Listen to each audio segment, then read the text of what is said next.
Адаби сынды уштуруп атабыз.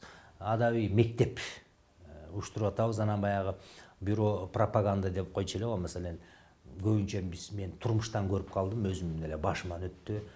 Мен мындан 10 жыл мурда эле регионго барсак, жазуучуларды алып 5-6 жазуучу менен барсак, эл менен жолугушканда, биз жөн эле бир мындай эс алганы барган эле жазуучулар. Эл чогулуп, топто үйүлүп келип, эмне куруу келесиңер? Китебиңерди ала келбейсиңер, биз сатып алат элек деген ушундай элдер, адамдарга жолуктук да.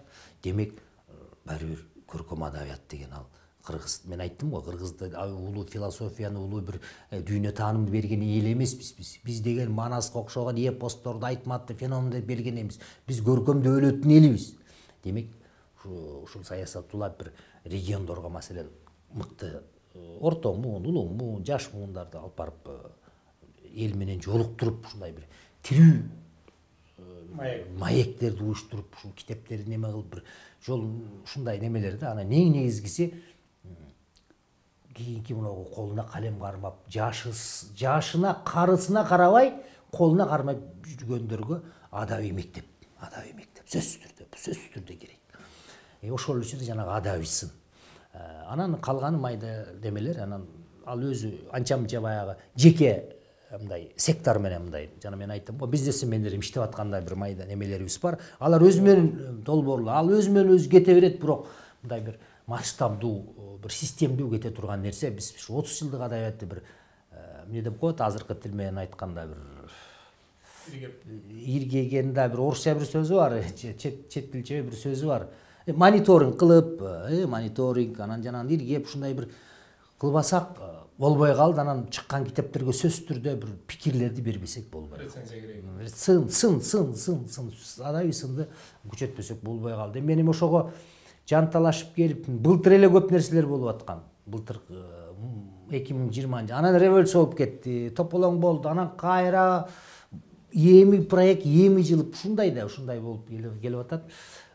Ишибиз эле артка тартылып элечи, улам эле. Чыгармачылыкта саясатка такап аткан экен да. Ооба, чыгармачылыкта эми Кудай ырбады, эми баягы мамлекет деген бир чоң үй бүлө да. Мамлекетте үй бүлөдө тынчтык болсо, анан илгерки Леонид Ильич Брежневдин сөзү бар беле, нам болсо ырда болот деп, ансаарындай тынчтылык болсо эле бардыгы мезгил керет да. Бирок 30 жылдын ичинде мен бир таң калган нерсем бар. 30 жылдын ичинде тема көп да. Тема көп. 30 жылдын ичинде уш тема. Биз эле бөлөктү карабайлык. Кайдымкыдай эле бир сынган кылычка окшогон бир келкелге окшогон бир роман жазылыш керек да, мисалы да. Биз деле анан көп да. Анан биз ушул тема көп, биздин жазуучулар немелерибиз санжыра жазып кетишти. Анан бир илгерки баягы баатырлар, ар ким өз уруусунун баатырлары, мындайлар жазып кетишти. Мунун бардыгы бир илгери кайдымкыдай эле бир мамлекеттик бүтүндөй бир саясат болуп атканда бир проблемаларды көтөрүп чыкчы да. Ошол эле маселен экология проблемасы болуп атат, ак кемелер чыкпадыбы мисалы, дүйнөлүк проблема мисалы, ошондой кеп да, ошондой бир кайдымкыдай эле бир сот заказдар болуш керек да, гос заказдар болуш керек. Анан ошентип иргеп анан чыкса, кыскасы колдон келбей турган эч нерсе жок. Бардык нерсени адам бала өзү тапкан, өзү жасаган. Тетиги мифтериңен баштап, жомокторуңдан баштап, диндериңе чейин, ишенимдерге чейин, каада салтыңа чейин адам баласы акылы менен ойлоп таап алган нерселер бардык адам жасаган. Анан бардык нерсени жасаса болот.